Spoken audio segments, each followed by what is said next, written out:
서울 집값의 병심, 그 가격엔 안 팔아요. 이게 무슨 말일까요?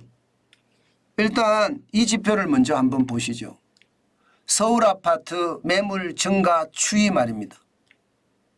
지난 4월 4일 서울 아파트 매물은 10만 2,085건이 올라왔습니다. 그런데 4월 11일 딱 일주일이 지났는데 82,292건으로 확 줄어버렸습니다.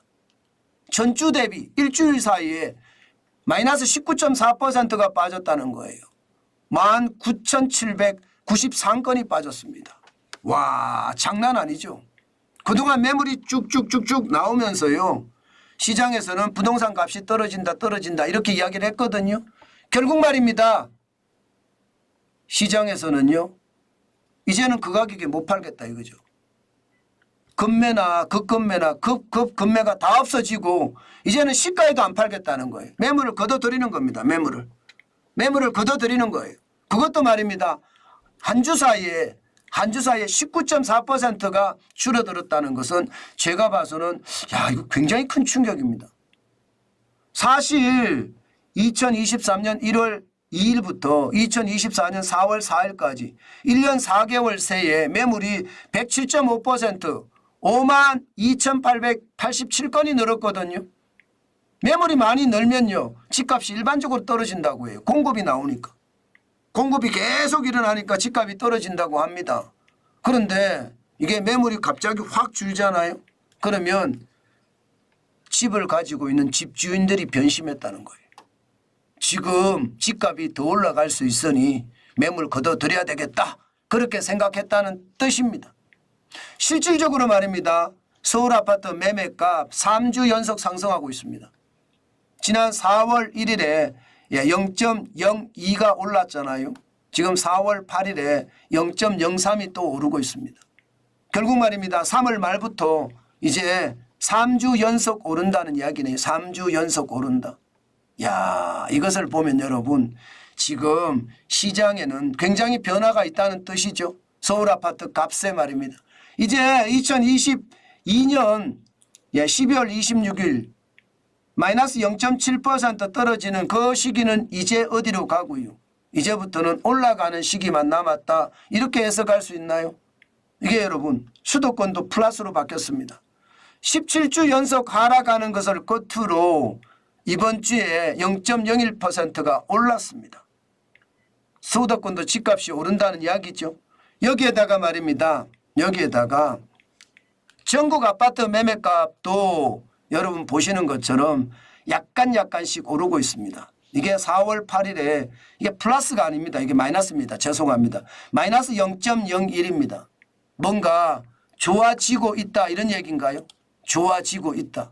저는 결국 말입니다, 전국 아파트 값은 낙폭을 좀 줄였고요, 지금 나머지는 다 좋아졌다는 이야기가 되는 건가요? 그만큼 말입니다, 집값이 서울 집값 올라가고 수도권 집값 올라가고 이제 다음 차례는 전국 집값 올라갈 차례입니다. 그러면 집값이 계속 올라갈 겁니다. 그렇지만 여러분, 폭등을 할 거냐? 저는 지금 현재 이 시점에서 봐서는요, 폭등할 것 같지는 않습니다. 윤석열 정부의 경제정책 자체가 공급 위주의 정책이에요. 규제 위주의 정책이 아닙니다. 그렇기 때문에 지금 현 시점에서는요, 그냥 박스권을 왔다 갔다 이렇게 하지 않을까 보고요. 만약에 공급이 더 많이 늘어나면 다시 떨어질 수도 있는 그런 상황이다, 저는 그렇게 보고 있습니다. 물론 공급이 안 일어날 수도 있겠죠. 공급이 안 일어날 수도 있을 텐데 그것은 최악이고요. 지금 재건축 같은 경우 문제가 좀 있잖아요. 굉장히 문제가 좀 있는데 그 문제가 어느 정도 해결이 되면 공급에 대한 문제 좀 해결이 되지 않을까, 저는 그렇게는 봅니다. 어쨌든 시장 전체적으로는 굉장히 어려운 상황에 봉착했다, 저는 그렇게 보고 있습니다. 그런데 여러분, 이 지표는 한번 보세요. 실제 거래량도 올라가고 있죠. 거래량도 말입니다, 2023년 12월에 1824건이 서울에 이것이 말입니다. 3월까지 가니까 2,988건까지 올라갔습니다. 이제 3,000건이 넘어설 것 같아요. 3,000건. 거래량이 늘어난다는 것은 부동산 시장이 활기를 좀 찾는다는 뜻인가요? 실제로 활기를 좀 찾는다는 뜻입니다. 2,988건까지 늘었으니까. 아마 이대로면 지금 4월 10일이잖아요. 4월 10일이니까 제가 보기에는 역대 평균치가 6,040건이거든요. 6,040건까지는 모르겠지만 이게 아마 올해 평균뿐만 아니라 작년의 평균도 넘어설 가능성이 있습니다. 지금 2,988건이 3,000건을 넘어서서 4,000건까지도 갈 수 있다는 뜻이에요. 집값이 그만큼 달라진다는 이야기죠.